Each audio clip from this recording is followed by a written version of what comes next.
Aujourd'hui, on va parler de la retraite pour les artistes. Bonjour à tous, bienvenue dans cette vidéo. Je m'appelle Tariq, je suis producteur, éditeur et artiste à succès, plusieurs fois certifié disque d'or et de platine. Et aujourd'hui, j'aide des artistes et des producteurs indépendants à vivre de leur musique. Je sais que c'est un sujet assez épineux, il y a beaucoup de grèves en ce moment sur les retraites, beaucoup de discussions, ça fait couler énormément d'encre.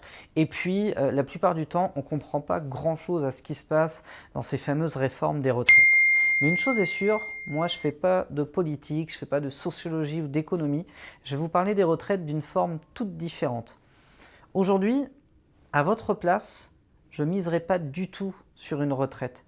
Que ce soit en tant qu'intermittent, que ce soit en tant qu'artiste, à succès ou pas, que ce soit en tant que dirigeant de label ou même en tant que travailleur qui fait de la musique à côté, je miserai vraiment, mais vraiment pas sur une retraite.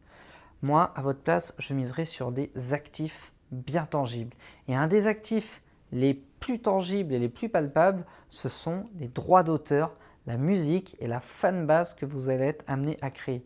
Pourquoi je préfère me créer une fanbase et des actifs bien tangibles plutôt que d'investir dans une retraite? Pour la simple et bonne raison que si aujourd'hui je démarre la construction d'une fanbase, je sais que cette fanbase-là va pouvoir me rapporter pendant 10 ans, 20 ans, 30 ans, 50 ans, peu importe en réalité, en autant de temps que je continuerai de développer mes projets, ce sera toujours rentable pour moi.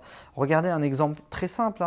Dr. Dre a démarré sa carrière dans les années fin 70, début 80. Il a commencé la constitution d'une fanbase. Cette fanbase l'a suivi pendant sa carrière avec son groupe NWA. Pour ceux qui ne sont pas très à l'écoute du rap, etc. C'était l'un des plus grands groupes de rap mythiques, vraiment starter aux États-Unis. Et puis ensuite, il s'est lancé dans une carrière solo. Sa fanbase, il l'a prise, il l'a amenée sur ce projet solo et il a continué à la développer. Il a vendu 5 millions de disques à la sortie de son album. Il a fait quoi ensuite? Il a pris cette même fanbase, il a continué de l'amener avec lui pour cette fois-ci créer un label et produire d'autres artistes. Et puis des premiers artistes qu'il a produits, cette fanbase a continué de s'étendre. Il a produit notamment Eminem dans la foulée, il a produit 50 Cent, etc., etc. Puis à un moment donné, il s'est arrêté de produire, ou alors il a eu moins de succès, etc., etc., où on a un petit peu moins entendu. Pourtant, sa fanbase était toujours là. Il continuait de l'alimenter avec ses réseaux, avec ses sorties, avec ses apparitions dans les journaux, avec ses tournées, etc., etc. Et puis, cette fanbase-là, un jour, il lui a proposé un casque. Il s'est dit, tiens, j'ai développé une nouvelle technologie, un casque audio, je vais proposer à ma fanbase d'acheter ce casque. De cette fanbase, il a abouti à un contrat où il a vendu cette marque-là à Apple pour 3 milliards de dollars. À plus de 50 ans, la fanbase qu'il a commencé à constituer avant ses 20 ans était toujours présente et lui rapportait toujours de l'argent. Et aujourd'hui, il a toujours cette fanbase parce que son nom est toujours installé auprès d'un public massif. Si demain il décide de se lancer dans un autre projet, il aura toujours cette fanbase-là pour le suivre. Vous, en tant qu'artiste ou en tant que producteur, c'est exactement la même chose. Si aujourd'hui vous êtes dans un projet musical, admettons que vous fassiez de la variété française et que vous travaillez à la constitution d'une fanbase, à votre avis, il va se passer quoi? Cette fanbase va vous suivre pendant 5 ans, 10 ans, allez, peut-être même plus. Puis à un moment donné, vous allez peut-être vous arrêter, avoir envie de faire autre chose, ou cette fanbase va vieillir ou se ramollir ou autre. À ce moment-là, qu'est-ce qui vous empêche de produire un artiste nouveau, plus jeune, de vous occuper du développement de sa carrière en utilisant cette fanbase pour commencer à le faire grossir?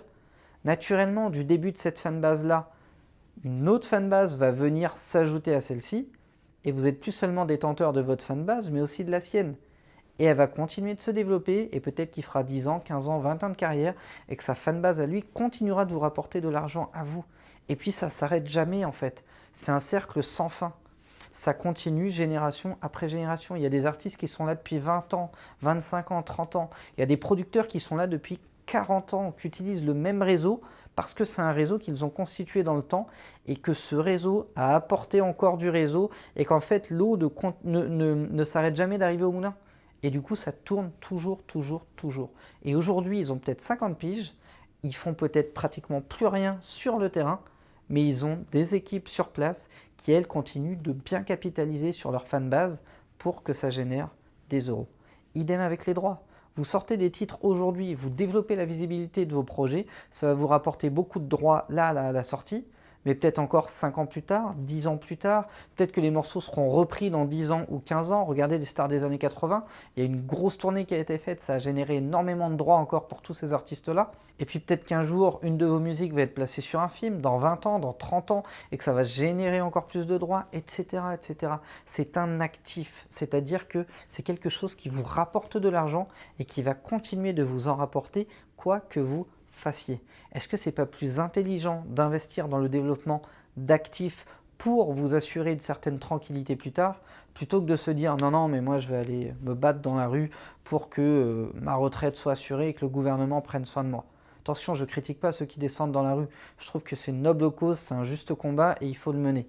Simplement, j'ai une autre vision des choses qui dit que peut-être qu'au lieu de devoir être à la botte du gouvernement et de compter sur le gouvernement, ça serait intéressant, surtout quand on est artiste, de travailler activement à la constitution d'actifs comme une fanbase, des droits d'auteur, un label qui vous rapporte de l'argent et qui continuera de vous en rapporter même quand vous ne le dirigerez plus, etc., etc. Voilà pour cette petite vidéo sur la retraite. Je vous conseille fortement d'y réfléchir et de commencer à vous constituer une fanbase solide, des fonds de roulement solides, des droits solides, des actifs dans cette industrie, des connaissances, des compétences, un réseau. En rejoignant la formation producteur et artiste à succès, j'ai vu que certains membres de la formation ont commencé à proposer des formations music business. D'autres ont commencé à proposer leurs services en tant qu'attachés de presse. Pourquoi? Parce qu'ils comprenaient beaucoup mieux cette industrie que plus de 95% des artistes. Il y en a certains qui ont proposé leurs services comme éditeurs ou comme distributeurs. En fait, quand vous acquérez des connaissances dans une industrie, peu importe la manière dont vous allez les utiliser, vous avez des possibilités pour générer des revenus avec. Que ce soit dans l'artistique, dans la technique, dans la partie business, dans la promotion, dans le développement, etc. etc. Donc, n'hésitez pas à vous former à cette industrie et à constituer des actifs au sein de cette industrie plutôt que d'attendre tranquillement qu'une retraite vous arrive à vos vieux jours.